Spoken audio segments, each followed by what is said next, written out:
Welcome class 12th। तो third part numerical का third part electrostatic का तो शायद ये 9th पार्ट हो जाएगा, है ना। इसको हम लोग लेकर के आगे बढ़े, है ना। तो अभी फिलहाल हम लोग क्या कर रहे थे, एक्सरसाइज कर रहे थे, है ना। जो लोग ये वीडियो पहली बार देख रहे हो वो पहले वाले वीडियोस को फॉलो अप कर ले, तब जा कर के देखें। एक्सरसाइज का ये 1.11 क्वेश्चन नंबर 1.11 है, फोकस में है, बिल्कुल सही है ना जी, फोकस में है, इसमें कहीं कोई दिक्कत नहीं है। चलिए, तो क्वेश्चन जो 1.11 है ना, ये हमारे सामने क्वेश्चन खुला हुआ है। कह रहा है कि polythene piece rubbed with wool is found to have a negative charge of 3 × 10⁻⁻⁷। बड़ा सिंपल क्वेश्चन है, लेकिन जानना सब तरह का क्वेश्चन चाहिए, ठीक है ना। 3 × 10⁻⁷ कूलाम का निगेटिव चार्ज है, ठीक है जी, नेगेटिव चार्ज है। अच्छा, ये जो मैं लिखता हूँ और जो बच्चे लोग देखते हैं, तो ये मोबाइल पर अगर देखते हैं तो 360p मिनिमम होना चाहिए, पर आप अगर यूट्यूब में देख रहे हैं तो 360p पर मिनिमम होना चाहिए। 720p अगर यदि अलाउ करता है आपका डाटा नेटवर्क तो बहुत बढ़िया, तो क्लियर दिखता है, उसमें तो कहीं कुछ दिक्कत ही नहीं होती है 720p पर। लेकिन जैसे जहाँ पर नेटवर्क थोड़ा सा वीक है तो 360p पर आपका अच्छे से चलेगा, दिखता है ना, मैंने दिखने लायक होता है, हमने चेक किया मोबाइल वगैरह पर। और थोड़ा सा अगर यदि आपका मोबाइल वगैरह का अगर यदि क्वालिटी थोड़ा गड़बड़ है तो थोड़ी प्रॉब्लम होगी, चूँकि बोर्ड पर पढ़े जाने वाली चीज़ों में जब तक डिजिटल बोर्ड होगा तब तक खैर ज़्यादा अच्छा रहता है। तो फिलहाल तो हमारे पास डिजिटल बोर्ड है नहीं, तो 360p पर ठीक ठाक दिख जाता है। अगर मोबाइल ढंग का होना चाहिए तो अच्छा दिख जाएगा, है ना। वैसे डिजिटल बोर्ड होगा तो सब पर अच्छा दिख जाएगा, तो खैर जब होगा तब की बात है। हाँ, ए पॉलीथीन पीस रब्ड विथ वूल, एक ऊल मतलब एक पॉलीथीन की पीस है और एक ऊल का पीस है, और दोनों के एक दूसरे पे क्या किया है, उस पर नेगेटिव चार्ज आता है, मतलब पॉलीथीन के ऊपर एक्सेस इलेक्ट्रॉन हो जाता होगा definitely. Estimate the number of electrons transferred, number of electrons आपको निकालना है। ये क्वेश्चन ऐसा हम लोग लगा दिए हैं, है ना।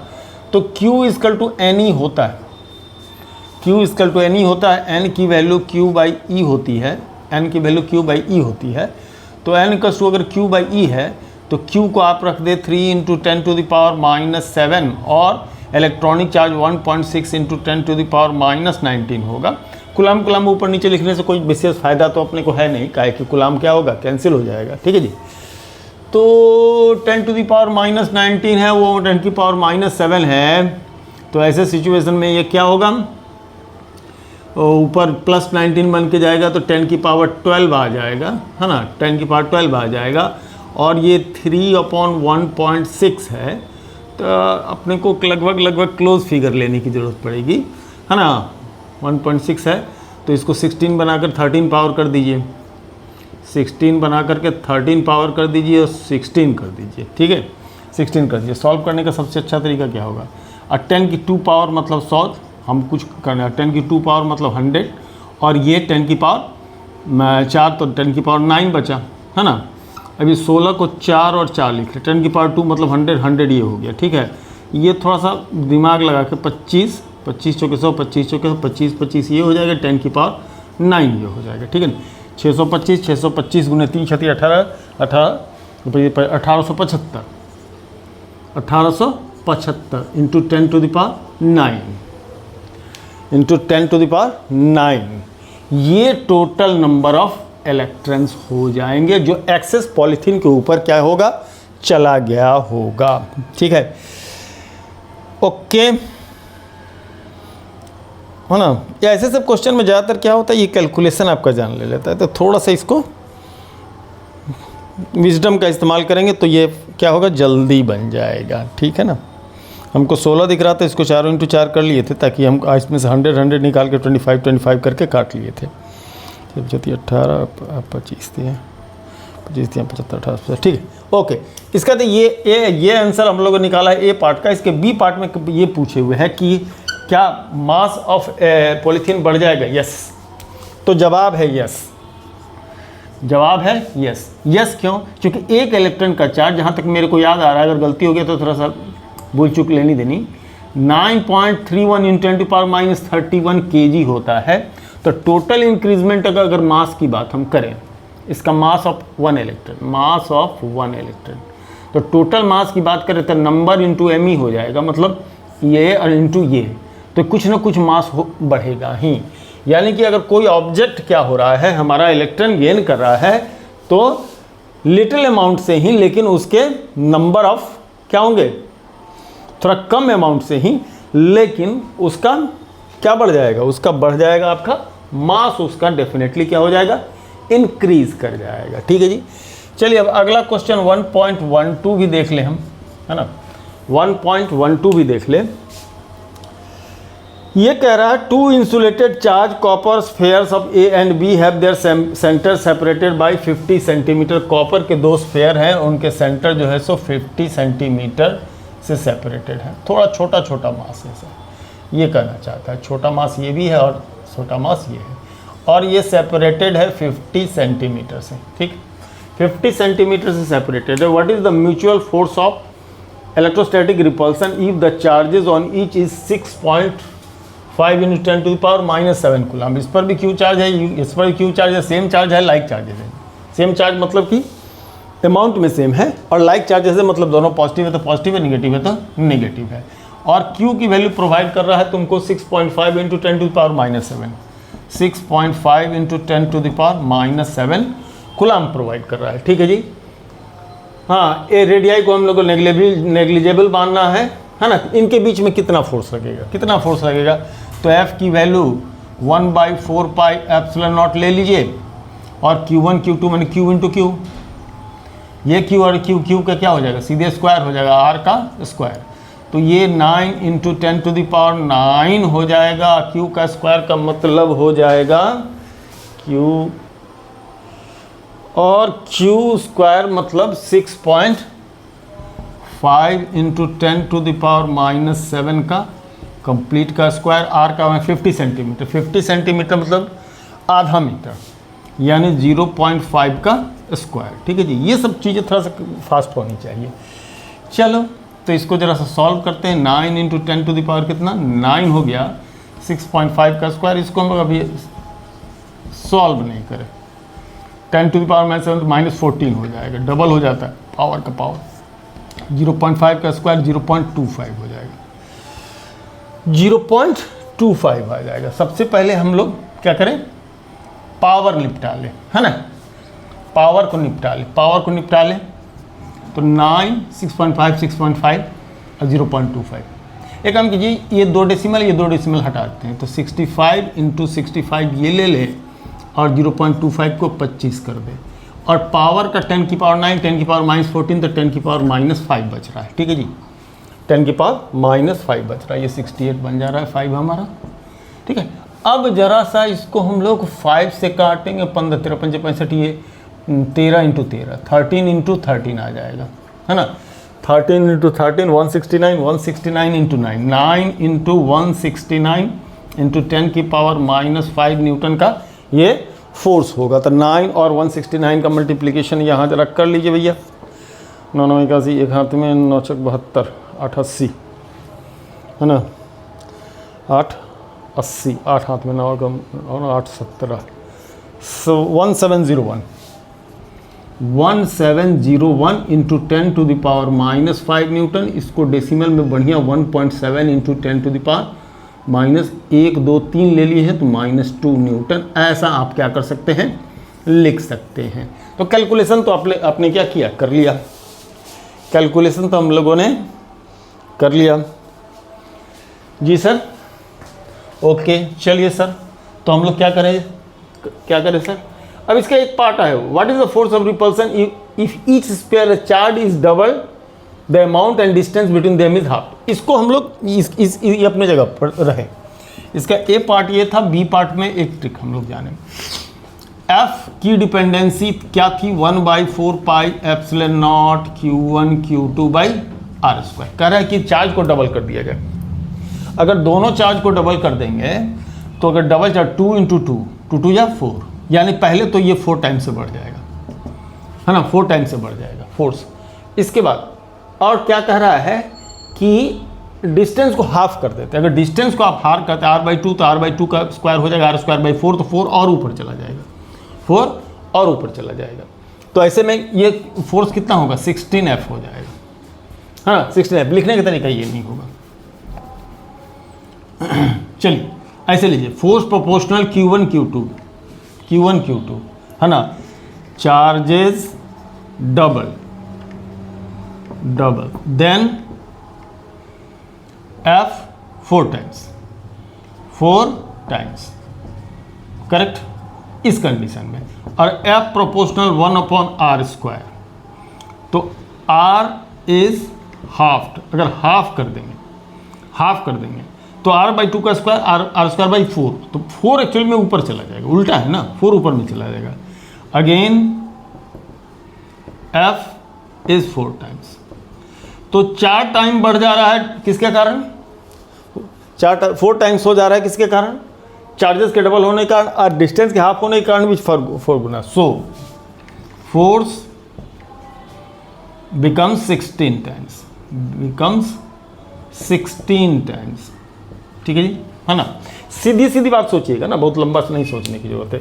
एक चार्ज को डबल किया, दूसरे को भी डबल करते, एक को डबल किया, दूसरे को ट्रिपल करते, 2 3 6 टाइम्स हो जाता है ना। डिस्टेंस को अगर यदि हम हाफ के बजाय डबल करते हैं तो इन्वर्सली प्रोपोर्शनल है, अगर तो डबल करते तो स्क्वायर पर डिपेंडेंसी है, तो डबल करने का मतलब 4 टाइम्स से डिक्रीज कर जाता है। अगर यहीं पर r को अगर हम लोग क्या करते हैं, r से ये 2r होता तो इसका स्क्वायर 4r² होता, तो 1/4 हो जाता ना, ये 1 पर 1/4 हो जाता है ना। प्रोपोर्शनलिटी में क्या आ जाता, 1/4, तो 4 टाइम्स से डिक्रीज कर जाता है। लेकिन जब ये हाफ हो रहा है तो उल्टे प्रतिक्रिया होगी, हाफ होने से हाफ का स्क्वायर 1/4, तो उल्टा उसका क्या होगा, 4 टाइम्स, 1/4 नहीं होकर के 4 टाइम्स हो जाएगा, ठीक है जी, है ना। 1/4 नहीं होकर के वो 4 टाइम्स हो जाएगा। मैं जरा कैमरा में देख रहा था, ठीक है। सो फोर्स बिकम्स 4 टाइम्स, तो बाद का जो फोर्स होगा वो 16F होगा, मतलब कि ये जो F था 1.7 इंटू 10⁻⁻² इंटू क्या हो जाएगा 16। अब 16 को मल्टीप्लाई कर 1.7 से आप कर देते हैं, 16 का मल्टीप्लिकेशन 1.7 से करते हैं, तो 1.7 से कर देते हैं तो कितना 7 × 63 के 3, 6 हाथ में 7 × 13 है ना। तो 7 × 42 होता है भैया, 7 4 हाथ में 7 × 7 4 11, और ये 16 2 6 7 1 1 2 डेसिमल के बाद 27.2, तो ये 27.2 इंटू 10⁻⁻² कहेंगे तो इसको 2.72 इंटू 10⁻⁻1 न्यूटन हो जाएगा नया फोर्स। न्यू फोर्स जो हो जाएगा हमारा वो कितना हो जाएगा, न्यू फोर्स हमारा हो जाएगा 2.72 इंटू 10⁻⁻1 न्यूटन होगा। कहीं कैलकुलेशन में गलती हो गई हो तो मैं नहीं कह सकता हूँ, अदरवाइज ये आंसर मैच करेगा आपका, प्रोसेस में कहीं कोई गड़बड़ी नहीं होगी, है ना। तो थोड़ा एक्सक्यूज़ मैं लेके चलता हूँ, कभी कभी फास्ट फॉरवर्ड में कहीं हो सकता है किसी जगह मल्टीप्लाई करना, डिवाइड करना या काटने में क्या हो जाती है, अक्सर गलती हो जाती है, ठीक है जी। चलिए तो इसको नोट डाउन कर लीजिए, हम आगे की तरफ बढ़ें।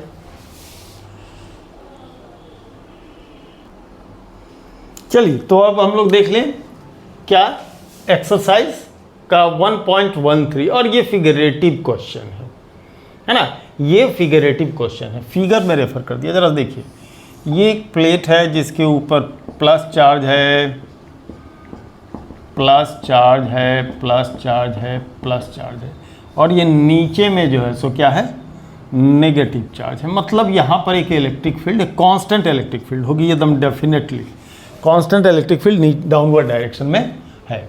और पाथ जो है यहाँ पर अभी हटा करके हम बनाते हैं, पहले फिगर को कंप्लीट कर लें, है ना।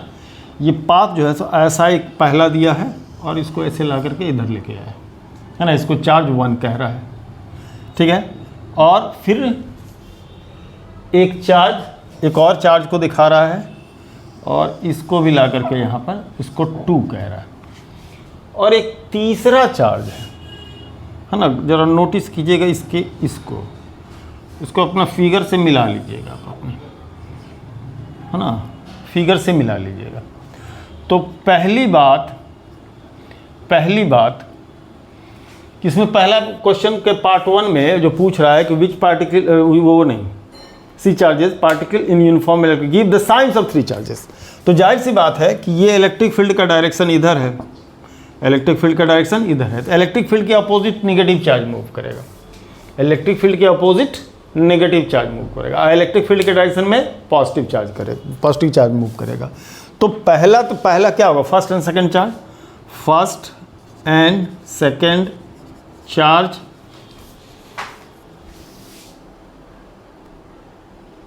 तो first and second charge is positive, is नहीं नेगेटिव चार्ज है। फर्स्ट एंड सेकंड चार्ज क्या है, नेगेटिव है। तो first and second charge is negative, तो and third charge is positive, and third charge is what, positive. ये positive है। ये बड़ा सिंपल क्वेश्चन है। इसका असल कहानी कहाँ चालू होती है, जब ये पूछता है कि which particle has the highest charge to mass ratio. बिल्कुल सही, जरा सा गौर कीजिए। अब यहां एक्चुअल क्वेश्चन होता है F इक्वल्स टू ma, ये न्यूटन्स लॉ बताता है हमको, न्यूटन सेकेंड लॉ बताता है, okay.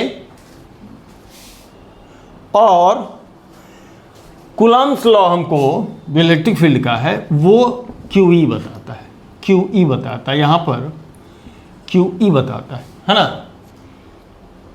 Charge to mass ratio, ठीक है जी, QE बताता है, ओके। अगर हम लोग क्या करें, इक्वेट कर लें, है ना, तो हमको निकालना है इसमें E/m का रेशियो। अगर इसको हम लोग यहाँ रख दें तो QE = ma, तो Q/m का रेशियो चाहिए, Q/m का रेशियो, तो A अपॉन कैपिटल E। ए क्या है जी, एक्सीलरेशन। ए क्या है, एक्सीलरेशन है ना। किस डायरेक्शन में, फोर्स के डायरेक्शन में। किस डायरेक्शन में, फोर्स के डायरेक्शन में। तो ये तो कांस्टेंट है। तो Q/m का रेशियो उसका ज़्यादा होगा जिसमें ज़्यादा एक्सीलरेशन होगा, जिसमें ज़्यादा एक्सीलरेशन होगा उसमें ज़्यादा चेंज इन वेलोसिटी होगी, जिसमें ज़्यादा चेंज इन वेलोसिटी होगी फोर्स के डायरेक्शन में, उसमें डायरेक्शन ऑफ चेंज जल्दी दिखेगा। क्या बोला मैंने, जिसका एक्सीलरेशन ज़्यादा होगा उसमें चेंज ऑफ वेलोसिटी फास्ट होगा, और change in the direction of force, change in velocity fast होगा, मैंने जल्दी जल्दी उस डायरेक्शन की वेलोसिटी चेंज होगी, यानी कि उस डायरेक्शन में उसका क्या होगा, डेविएशन ज़्यादा होगा, करेक्ट। उस डायरेक्शन में डेविएशन उसका ज़्यादा होगा। आप इन तीन फिगर के अंदर, अगर जैसा कि बुक में दिया वहाँ से भी कंपेयर कर लीजिएगा, किसमें देख रहे हैं, किसमें डेविएशन ज़्यादा हो रहा है, तो थर्ड नंबर में डेविएशन सबसे ज़्यादा, यहीं से डेविएशन चालू है, इसमें डेविएशन बाद में आया है, करेक्ट। यानी कि इसमें acceleration since third indicates high acceleration, सो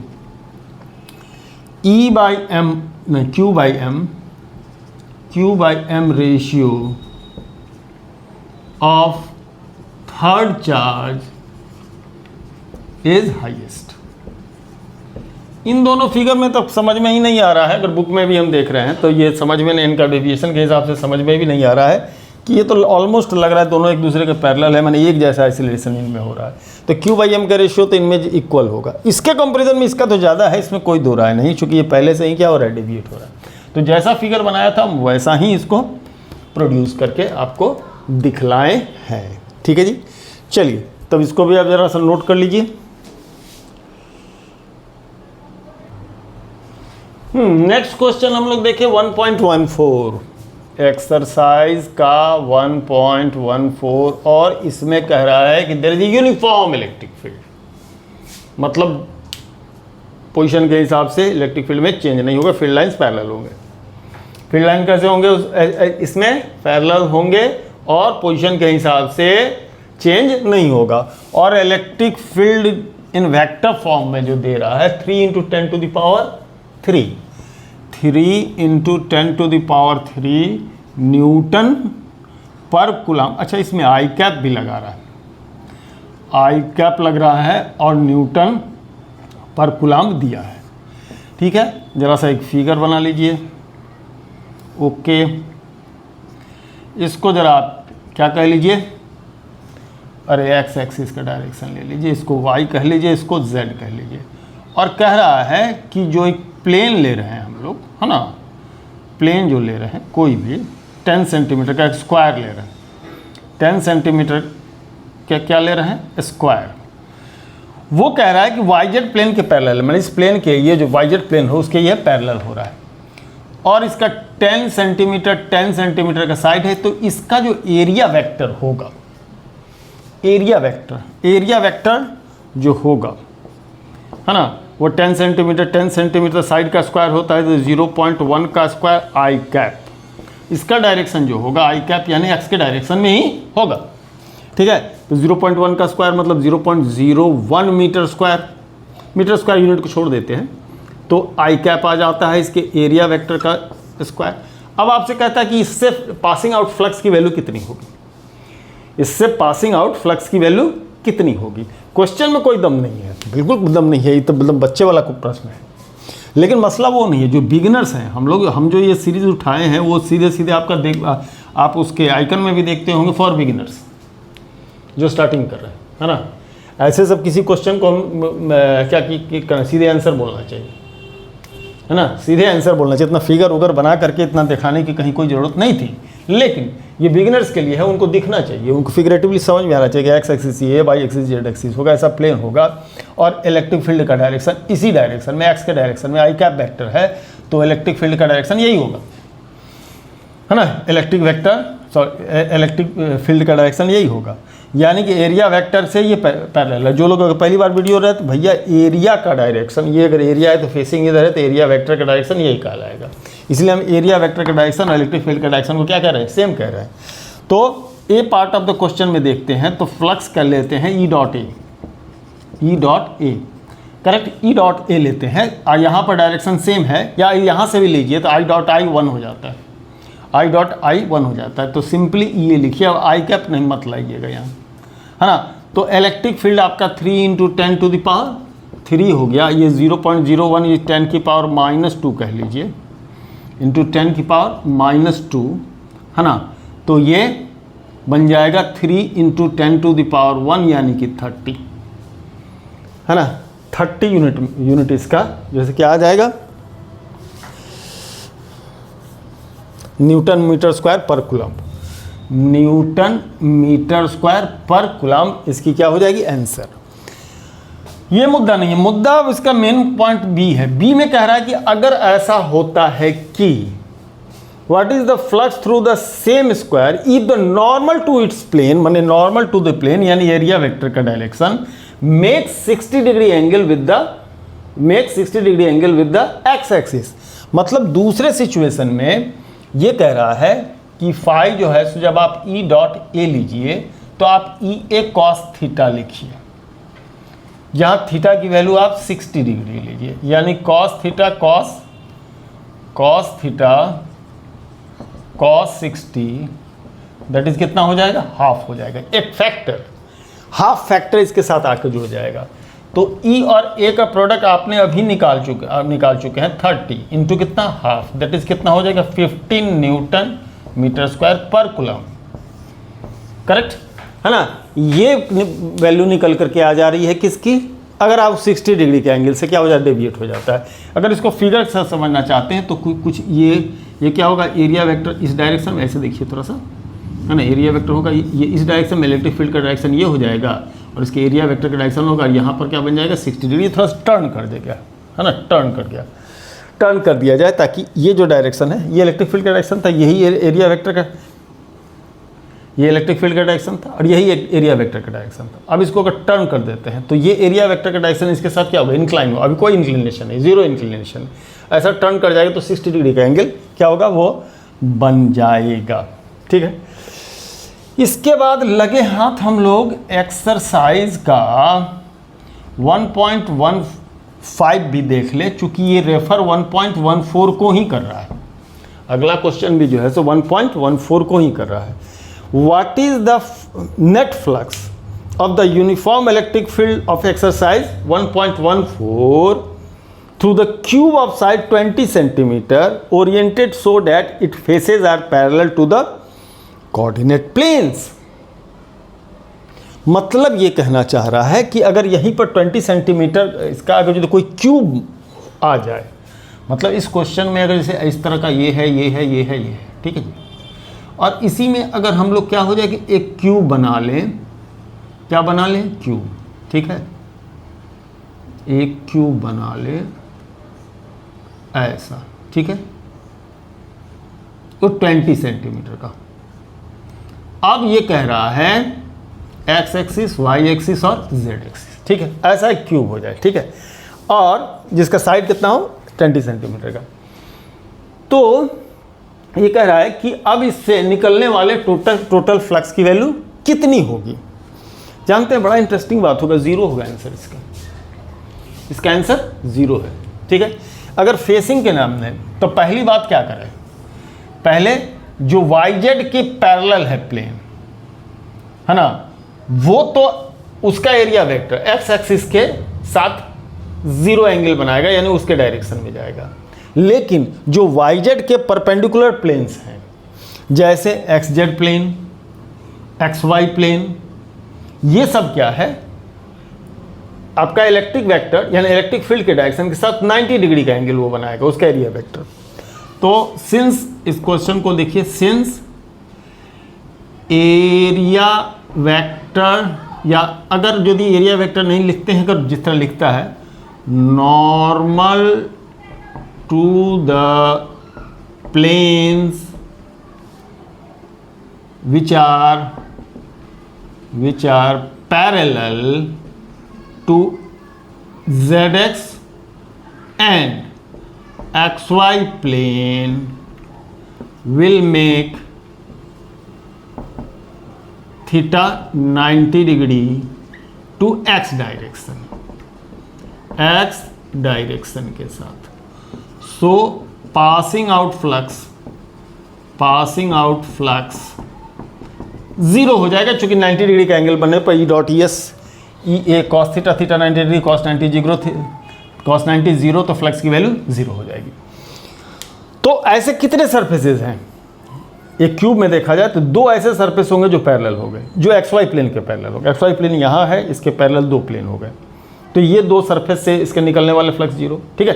दो ऐसे होंगे जो कि ZX के पैरेलल होंगे, ZX प्लेन ये है, ZX प्लेन ये है। इसका भी एरिया वेक्टर इलेक्ट्रिक फील्ड के साथ क्या करेगा, 90 डिग्री का एंगल बनाएगा, है ना, 90 डिग्री का एंगल बनाएगा। देखिए ना, एरिया वेक्टर ये है ना, और ये हो गया दोनों ZX के पैरेलल। तो ऐसे में क्या हो गया, इलेक्ट्रिक वेक्टर, सॉरी, इंटेंसिटी का डायरेक्शन ये हो गया, इलेक्ट्रिक फील्ड का डायरेक्शन ये हो गया, और इसका जो एरिया वेक्टर होगा ऐसा नॉर्मल, और ये हो जाएगा इंटेंसिटी का 90 डिग्री। तो ये दोनों फेसेस, ऊपर और नीचे वाले फेसेस के साथ भी वो 90 डिग्री का एंगल बना लेगा, ठीक है। इसके साथ भी देखें, ये दोनों फेसेस जो है, जो कि आपके XY प्लेन के पैरेलल, ये दोनों फेसेस के साथ भी इलेक्ट्रिक फील्ड क्या करेगा, 90 डिग्री। इसका एरिया वेक्टर क्या होगा, 90 डिग्री, ये फेसिंग है, एरिया वेक्टर के परपेंडिकुलर होगा, ठीक है। तो ये 90 डिग्री, तो दो और क्या, दो चार सरफेसेस तो चल ही गए, क्यूब कैसे चले गए, बच गए दो सरफेसेस, है ना। Now for the planes parallel to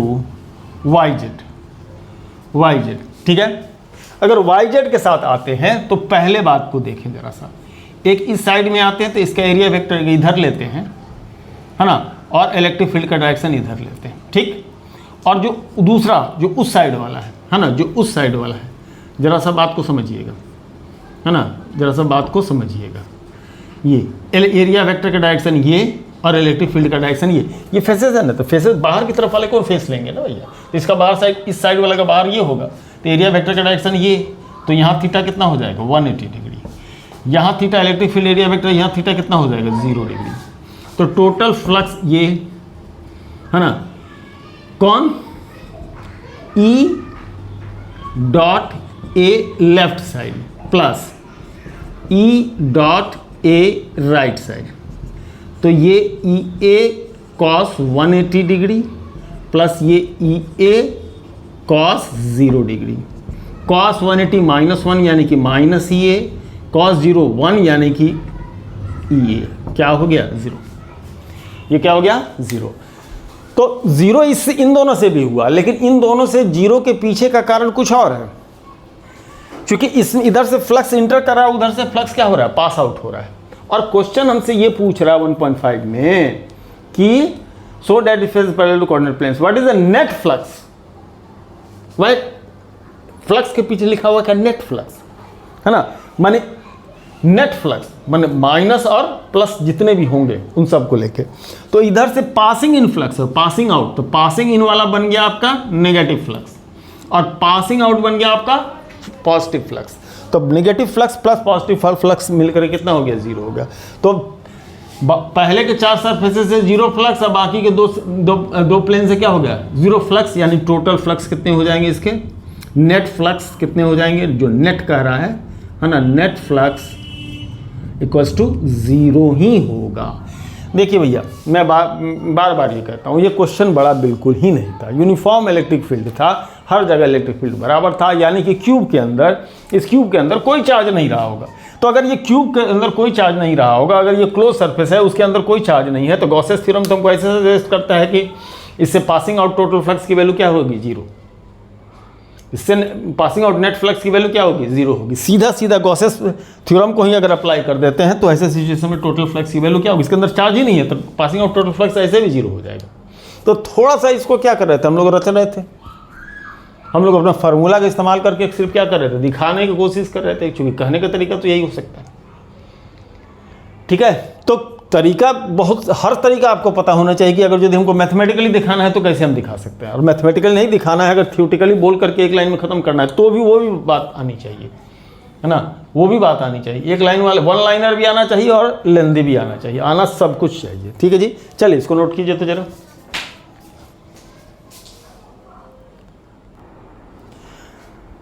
तो अगले क्वेश्चन की तरफ हम लोग प्रोसीड करें, दैट इज 1.16। तो एक्सरसाइज का 1.16 हम लोग देखेंगे। ठीक है, और क्वेश्चन पढ़िए, है ना, क्वेश्चन पढ़िए, बुक तो सभी लोगों के पास होता है, वीडियो देखते समय अगर बुक को सामने रखें तो ज़्यादा बेहतर है। Careful measurement of the electric field at the surface of a black box indicates that net outward flux, net outward flux, outward, पिछले क्वेश्चन में ये बात फंसी थी, net outward flux through the surface of the box is total phi net कह रहा है, वो है 8.0 इंटू 10⁻³ न्यूटन मीटर स्क्वायर पर कूलम। ये 8.0 लिखे होंगे तो बहुत बच्चे सोच रहे हैं सर 8.0 क्यों लिखते हैं, पॉइंट के बाद जीरो का मतलब नहीं है भैया, कहते हैं लोग, लेकिन है मतलब उसका, है ना।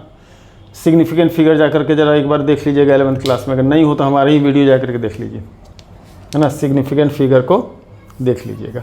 What is the net charge inside the box, पहला एक पार्ट इस क्वेश्चन का लगाते हैं, नेट चार्ज निकालते हैं। तो फाई की वैल्यू ये कहता है Q इंटू एप्सिलॉन नॉट होता है, तो Q into phi into epsilon naught, ये सॉल्व आप करेंगे, ये मैं नहीं कर रहा हूँ, इंटू है ना, एप्सिलॉन नॉट 8.854 इंटू 10⁻⁻² कूलम आप ले लीजिए, इसको मल्टीप्लाई आप कर लें और उसके बाद इसका आंसर निकालते रहिए। ठीक है, इसका नेक्स्ट पार्ट ये कह रहा है, E the net outward flux through the surface of box were zero, could you conclude that there were no net charges inside the box, why or why not।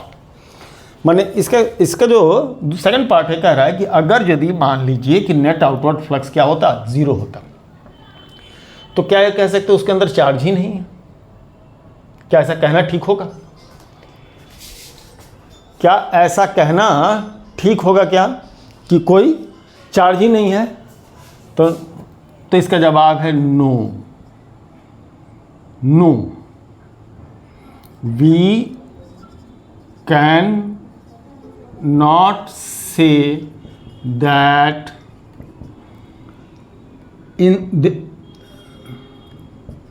there is no charge inside, no charge inside। ऐसा क्यों भैया, possible है Q net zero होगा, but QNet का मतलब हो जाता है positive charge and positive charge plus negative charge, positive charge plus negative charge. Q net का मतलब तो ये होता है।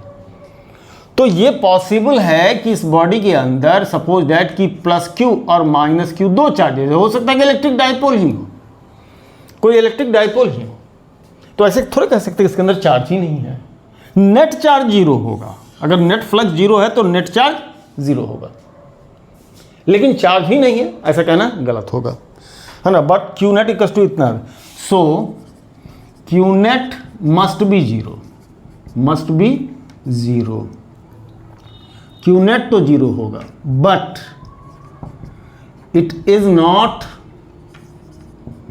Essential that the inside region is charge free। Charge free होगा ऐसा नहीं कह सकते, ठीक है जी। ओके, चलिए अब जरा सा फिगरेटिव क्वेश्चन है 1.17। अरे 1.17 यार लिखा जाए, गर्मी से तो हालत ख़राब हो रही है, माथे पर पसीना दिख रहा होगा, ठीक है। पसीना बहाने की आदत डालिए, टीचर हो या बच्चे, जो पसीना बहाने से लड़ेंगे वो पढ़ाई लिखाई नहीं कर पाएंगे, ठीक है जी। चलिए एक फिगर बना करके अच्छा खासा यहाँ दिया है, ऐसा एक फिगर, एक तो स्क्वायर बना दिया है, ठीक है जी। स्क्वायर बना दिया है 10 सेंटीमीटर का ये साइड है, और यहाँ से 5 सेंटीमीटर ऊपर कोई पॉइंट यहाँ से ऊपर ले लिया है, 5 सेंटीमीटर ऊपर, ठीक है, 5 सेंटीमीटर ऊपर कोई पॉइंट ले लिया, ठीक है। और कह रहा है कि पॉइंट चार्ज ऑफ 10 म्यूसी, यहाँ पर एक चार्ज पड़ा हुआ है, कितना, 10 Meucci microcoulomb. Mu stands for directly above centre of the square 10 centimetre. What is the magnitude of electric flux through the square. इसको अब हम लोग यहाँ का इलेक्ट्रिक फील्ड निकालेंगे तब ये निकलेगा, नहीं। अगर आप यहाँ पर इलेक्ट्रिक चार्ज रखे हुए 10 म्यूसी, या उसके बाद एरिया वेक्टर लेंगे, तो सबसे बड़ी समस्या जानते हैं क्या होगा, इससे निकलने वाले इलेक्ट्रिक फील्ड का डायरेक्शन अलग अलग होगा। हर इलेक्ट्रिक फील्ड का डायरेक्शन इसके साथ एरिया वेक्टर के साथ डिफरेंट एंगल बना रहा होगा। तो आप अगर चाहिए कि phi equal to E dot A से अगर यदि इसको लगाना तो नहीं लगा पाइएगा, आंसर नहीं ला पाइएगा। इसमें अप्लाई होगा गॉसेस थ्योरम, और हम लोग इसको मान के चलेंगे कि 10 सेंटीमीटर की क्यूब के अंदर ये आ जा रहा है। मतलब इसको हाइपोथेटिकली है ना इस टाइप का, तो इसको हाइपोथेटिकली हम लोग क्या कर देंगे, एक सोचेंगे कि ये जो है सो किसके अंदर है, ये है अंदर किसके, एक क्यूब के, है ना। ये क्यूब के अंदर रख दीजिए, इसको एक क्यूब के अंदर डाल दीजिए हाइपोथेटिकली, ऐसा है ना। सोचिए कि क्यूब के अंदर चला गया, है ना। एक cube of 10 centimetre edge is considered which encloses Q equal to 10 mu C. 10 mu C को क्या कर रहा है, वो इंक्लूड कर रहा है, ठीक। सो बाय गॉसेस थ्योरम फाई जो होगा कितना होगा, Q अपॉन एप्सिलॉन नॉट, ठीक है, Q अपॉन एप्सिलॉन नॉट, ठीक। ओके। अब इसके अंदर कितने फेसेस होते हैं, 6 फेसेस होते हैं। हर फेस से इक्वल अमाउंट निकलेगा, क्योंकि हर डायरेक्शन में एक जैसा होगा, सिमेट्रिक फिगर होगा, है ना। So flux passing by one face, that is 5 by the area, मतलब ये 1/6 हो जाएगा, यानी Q अपॉन 6 एप्सिलॉन नॉट हो जाएगा, बाई 6 हो जाएगा। 6 फेसेस होते हैं, हर फेस के साथ इक्वल हो जाएगा, ठीक है। तो एरिया वेक्टर, अब इसमें हम लोग इस 10 सेंटीमीटर का भी कुछ नहीं करना है, इस 5 सेंटीमीटर का भी कुछ नहीं करना है, सिर्फ 10 म्यूसी से हमको क्या है, बहस है, कितना है उस सब से कोई बहस नहीं होगा, ठीक है। Q की वैल्यू 10 म्यूसी है, यानी कि 10 × 10⁻⁻⁶ कूलम हो गया, और 6 × एप्सिलॉन नॉट की value 8.8 854 into 10 to the power -12 है, इसको सॉल्व कर दीजिए, ये आंसर हो जाएगा, है ना। ये सॉल्व कर लीजिए, ये इसका क्या आ जाएगा, आंसर आ जाएगा बबुआ, ठीक है, ओके। तो ये हो गया इसका जवाब, है ना। कहीं ना कहीं इसके ऊपर इसको क्यूब के अंदर इसको मान ले इस क्यूब के अंदर ले लेंगे, 6 इसी तरह के सरफेस और भी बन जाएंगे। और हमारा गॉसेस थ्योरम कह रहा है कि टोटल फ्लक्स इतना होगा, तो एक फेस से कितना निकलेगा, छठवां हिस्सा, चूंकि 6 फेस है तो अलग बराबर देगा, ये भेदभाव थोड़े करेगा कि तुम कम लो तुम ज़्यादा लो, सब फेस से इक्वल डिस्टेंस पर होगा, डायरेक्शन भी उसी तरह का होगा। इसमें अगर ई डॉट ए वाला फॉर्मूला लगाइएगा तो ना निकल पाएगा, ठीक है जी। चलिए इसको नोट डाउन कीजिए, फिर आगे की तरफ हम लोग बढ़ाते हैं। 1-2 क्वेश्चन और हम ट्राई करते हैं इस वीडियो में लेने का। चलिए अगला क्वेश्चन लेते हैं हम लोग, एक्सरसाइज का 1.18। अगर अब तक आपने बात को हमको फॉलो किया तो इसके बाद के क्वेश्चन हलवा हो जाने वाले, है ना, सही फॉलो करने वाले। और एक बात ये भी है कि फोकस अगर हमारे वीडियो को देखते वक्त अगर इधर उधर हुआ तो फिर बातें कम समझ में आएंगी, है ना।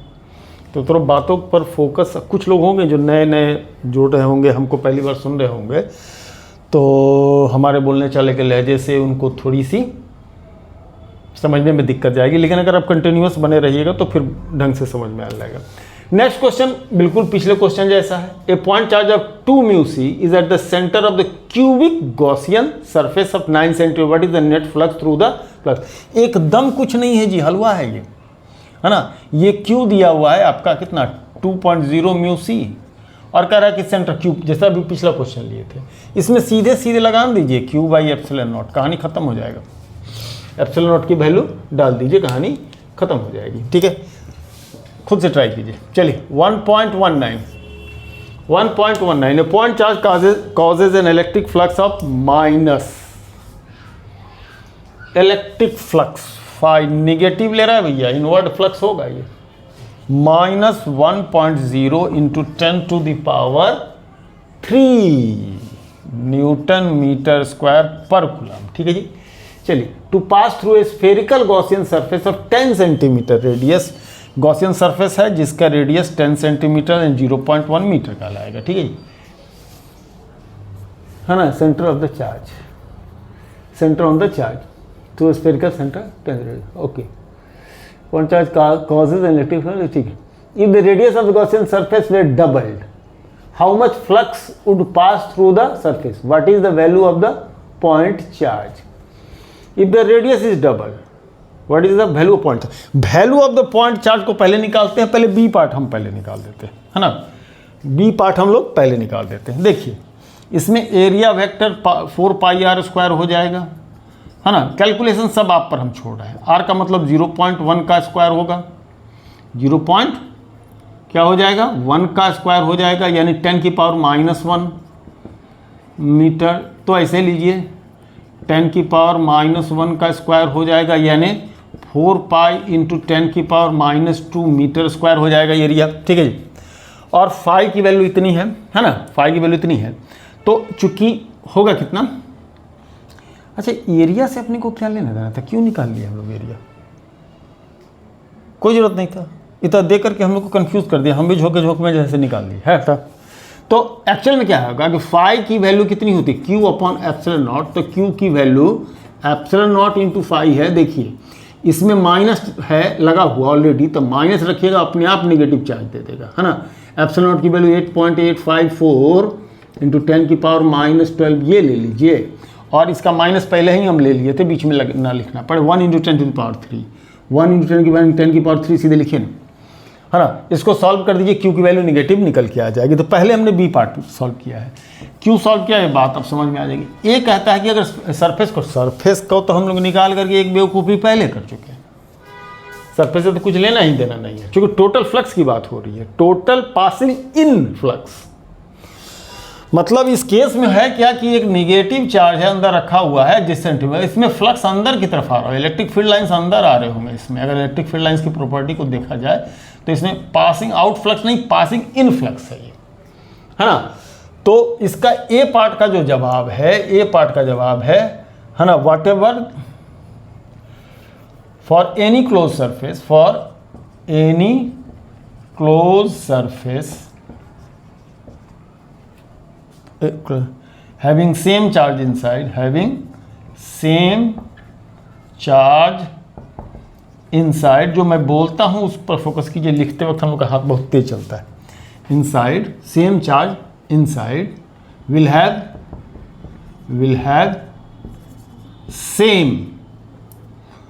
same flux। तो एरिया जो भी हो, एरिया छोटा रेडियस का ले या बड़े रेडियस का ले, कोई फर्क नहीं पड़ता है, passing in passing out flux क्या हो जाएगा, सेम हो जाएगा।